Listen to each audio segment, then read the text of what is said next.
CM Jagan మాజీ మంత్రి ముద్రగడపై సంచలన వ్యాఖ్యలు చేశారు సినీ నటుడు పృథ్వీరాజ్. ముద్రగడను ఉద్యమాన్ని వదిలి పారిపోయిన వ్యక్తిగా విమర్శించారు. ముద్రగడ కాపు నాయకుడు కాదని, ఆయన్ని రెడ్డి సేవకుడిగా అభివర్ణించాలని పృథ్వీరాజ్ అన్నారు.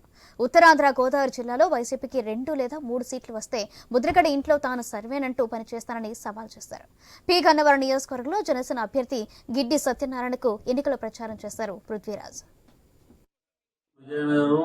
వైజాగ్, అనకాపల్లి, ఈస్ట్, వెస్ట్ 2 సీట్లు కానీ 3 సీట్లు కానీ వైఎస్ఆర్సీపీ కానీ గెలిస్తే ఆ మొలతాడు ఉన్నాడు చూడండి, మొలతాడు మన ముద్రగడ పద్మనాభం వాళ్ళ ఇంట్లో నేను సర్వెంట్గా పనిచేస్తాను. ఇక్కడ కానీ వాళ్ళు ఏమన్నా కొట్టగలిగితే నేను వెళ్ళి వాళ్ళ ఇంట్లో పనిచేస్తాను. కాపు నాయకుడు కాదు, రెడ్డి సేవకుడివి. ఇలా ద్వారంపూడి చంద్రశేఖర్ రెడ్డికి అక్కడ జగన్మోహన్ రెడ్డి గారికి సేవ చేసే నాయకుడు. కాబట్టి అందరూ రావాలండి. అసెంబ్లీలో సమతుల్యం పాటించాలి అందరూ.